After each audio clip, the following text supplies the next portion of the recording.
Dalawang babae ang patay matapos mabagsakan ng tipak ng semento na nahulog mula sa isang gusali sa Paco, Maynila. Balitang hatid ni Victoria Tulad.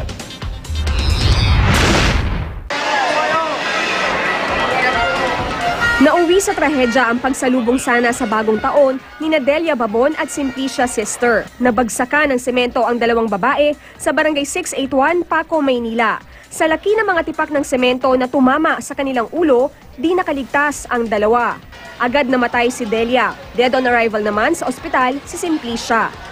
Ang semento ay mula sa ikalimang palapag ng RAQ building. Disenyo sa gusali ang mga bumagsak na tipak ng semento. Sa tapat nito, nagtitinda ng damit si Simplicia.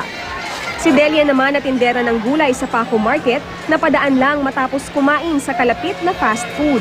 Yun, nung pagtingin namin, may mga bato na nga nakaano, tapos may nakita kami nakabulagta na dyan. Maraming gustong tumulong, hindi lang ho talaga kayang kunin agad.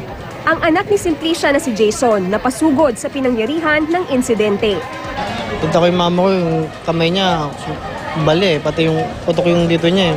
Kung mayroon yung kaso, siyempre, yung kaso po namin yan. Siyempre, buhay yung nakataya rito eh. Ayon sa mga pulis, maaaring kasuhan ng negligence ang mga may-ari ng gusali.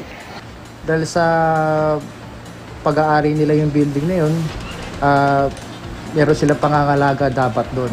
Sa takot na baka mahulog ang iba pang bahagi ng disenyo ng RAQ building, ay pinalayo na muna ang mga nagtitinda malapit dito at ipinasara rin ang fast food na nasa first floor. Ayon sa may-ari ng gusali, taong 1998 nang ipinatayo nila ito, pero depensa niya, hindi naman sila nagkukulang. Na-inspection ng building permit palagi. Oo. Yearly. Oo, dahil hindi ka naman bibigyan ng occupancy permit kung walang inspection yan. Tinawagan ko na yung engineer, kako paki-inspection nga muna. Nakikipag-usap na raw ang may-ari sa mga kaanak ng mga biktima para magbigay tulong. Parehong 6 ang anak ni Delia at Simplicia. Ayon sa kanilang mga asawa, excited pa sana sila para sa medianoche, pero ngayon nagdadalamhating sasalubungin ang bagong taon. Victoria Tulad, GMA News.